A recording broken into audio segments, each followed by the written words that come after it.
সকাল সকাল স্নান পুজো করে শাড়ি টাড়ি পরে রেডি হয়ে নিয়েছি, কারণ আজ হচ্ছে ফলহারিণী অমাবস্যা। তো আজকে যাব হচ্ছে আমি পুজো দিতে সাত ভাই কালীতলা। গতকাল রাত অব্দিও কোনো প্ল্যান ছিল না, আজ সকালে যখনই পূজাদি বললো যে পুজো দিতে যাচ্ছে আমারও ভীষণ মন টানলো। তো তাড়াতাড়ি ঝটপট রেডি হয়ে গুছিয়ে নিলাম। এদিকে আমাদের টোটোও চলে এসেছে, আর আকাশে ভীষণ মেঘ। এক পাশে পুরো ফর্সা আকাশ, আর এক পাশে দেখো পিছনে কি মেঘ। তো এই যে পূজাদিরাও চলে এসেছে, পূজাদি যাবে আর সাথে আরেকটা দিদি যাবে। তো আমরা সবাই মিলে এখানে সেজে গুজে নিয়েছি। আমার না গরদের শাড়ি নেই, থাকলে আমিও লাল পাড়ের শাড়ি। মায়ের একটা ভীষণ সুন্দর গরদের শাড়ি আছে, যেটা আমার দিদা নবদ্বীপ থেকে এনে দিয়েছিল। তো ভাবছি সেই শাড়িটাই নিয়ে আসবো। মা তো ব্যবহার করে না, তো আমি যখন পুজো আচরা করতে যাব তখন ভাবছি নিয়ে আসবো।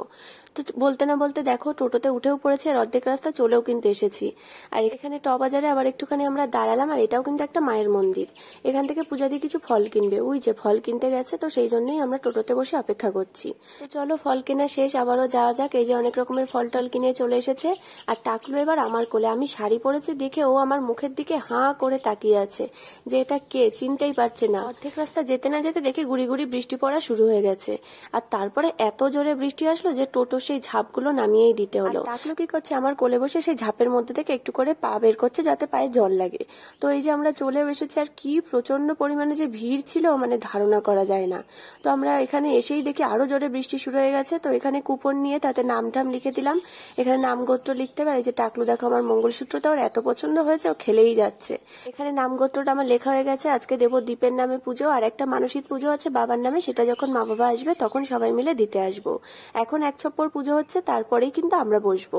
এখানে পূজাদি ফল টল কেটে নিচ্ছে, আর সাত ভাই কালীতলায় না ভীষণ একটা সুবিধা আছে, জল বটি সবকিছুরই সুবিধা আছে। একটুখানি বৃষ্টি ধরন দিলে আমরা এবারে এসেছি ডালা কিনতে। ডালা কিনতে এসে আবারও গেছি ফেসে।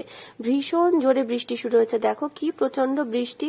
তারপরে কি করব, পুজোয় তো বসতে হবে, তো তাড়াতাড়ি করে সেই বৃষ্টির মধ্যে দৌড়ে দুজনে মিলে চলে গেলাম। আর এখান থেকেও মায়ের মুখটা দেখো স্পষ্ট দেখা যাচ্ছে। বিয়ের পর এটা আমার প্রথম পুজো। অনেকদিন ধরে ইচ্ছা ছিল সাত ভাই কালীতলায় গিয়ে মায়ের কাছে পুজো দেব।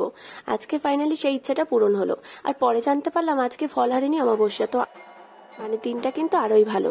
ফলহারিণী অমাবস্যা বলতে মায়ের কাছে কোনো একটা ফল দিয়ে মানত করতে হবে, যতদিন না নিজের মনের ইচ্ছা পূরণ হচ্ছে ততদিন কিন্তু তুমি সেই ফলটা খেতে পারবে না। এই যে আমরা অলরেডি উঠে এসেছি, যারা এখানে এখন বসে আছে তারা ডালা নেবে, তারপরেই কিন্তু আমরা পুজোয় বসবো। দেখো প্রথম ছপ্পরে ভীষণ ভিড় হয়েছিল, কিভাবে সব ঠেলে ঠুলে যে আমরা ঢুকেছি সেটা আমরাই জানি। তো এখানে ফাইনালি বসে পড়লাম, আর এখানে আমি পেয়ারা দেবো। আজকে কথা বলতে না, যখন আমি লাইনে দাঁড়িয়েছিলাম তখন মাকে শুধু একটাই কথা বলছিলাম, যে মা আমি যেন তোমার সোজাসুজি বসতে পারি, যেন তোমার মুখটা ক্লিয়ার দেখতে পারি। আর সত্যি কিভাবে জানি না আমার মনের ইচ্ছাটাও না পূরণ হয়ে গেছে। একদম বসেছি মায়ের সোজাসুজি, তাকালেই মায়ের মুখ। তোমরা অনেকেই হয়তো জানো দীপের সাথে আমার প্রথমবার দেখা হয় এই সাত ভাই কালীতলাতেই। তো এখানের মাটাও আমাদের জন্য কিন্তু ভীষণই স্পেশাল। আজকে যেহেতু আমি হুট করে পুজো দিতে এসেছি, হয়তো দীপকে বললে দোকান বন্ধ রাখতো, কিন্তু ও তো জানতো না, হুট করেই ঠিক হয়েছে।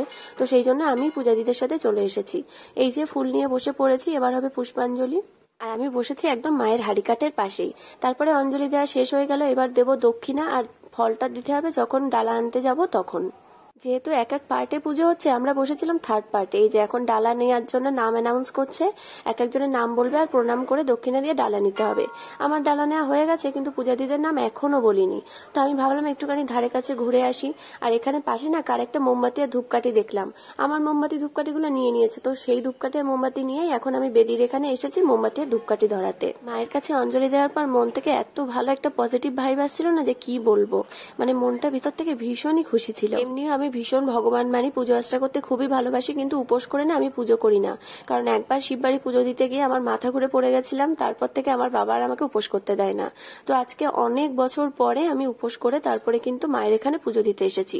বাড়ির টুকটাক পুজো আশ্রা দিই, যেমন মনসা পুজো, মা লক্ষ্মীর পুজো যখন হয় সেই পুজোগুলোই উপোস থাকি, যেহেতু বাড়িতে থাকি, দূরে কোথাও পুজো দিতে যাই না। তবে আজকে সাহস নিয়ে মনটা ভীষণ টানছিল, তো চলে এলাম মায়ের এখানে পুজো দিতে। আর সত্যি বলতে এক ফোঁটাও না খিদে লাগেনি। আর পুজো দেওয়ার পরে মনটা একদম পুরো শান্তিতে ভরে গেছিল।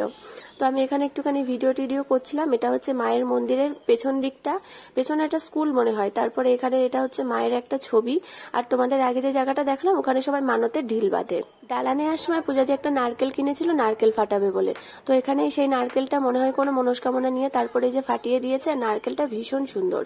তো দেখো তারপরে আমরা ফাইনালি চলে এসেছি। আমরা গেছি 11টার সময় আর বাড়ি ফিরেছি 4:30টার সময়। এত প্রচন্ড পরিমাণে বৃষ্টি হয়েছে কি বলবো।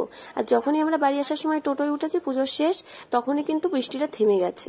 তবে সত্যি বলতে বৃষ্টি হয়েছিল সেদিক থেকে আমাদের কিন্তু কপালটাও ভালো, কারণ এত প্রচন্ড জ্যৈষ্ঠ মাসের গরম, সেই গরমের মধ্যে শাড়ি পরে যেতে আমাদের কিন্তু কালঘাম ছুটে যেত।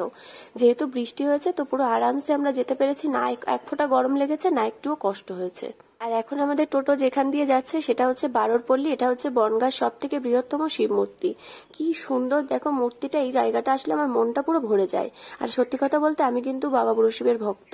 যারা যারা বনগাঁয় থাকো তারা তো জায়গাটা চেনোই, টাউন হল। তো আমরা চলে এসেছি অলমোস্ট, আর এখান থেকে বাড়ি যেতে মাত্র 2 থেকে 3 মিনিট লাগবে।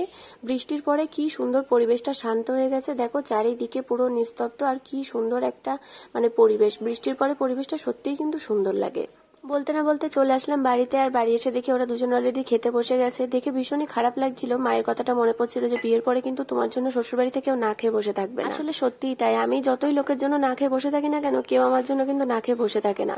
বাড়ি এসে আলু সেদ্ধ করলাম, করে ভাত মেখে খেতে বসে পড়লাম। তো ভাই, আজকের ভিডিওটা কেমন লাগলো অবশ্যই আমাকে কমেন্ট করে জানিও। টাটা।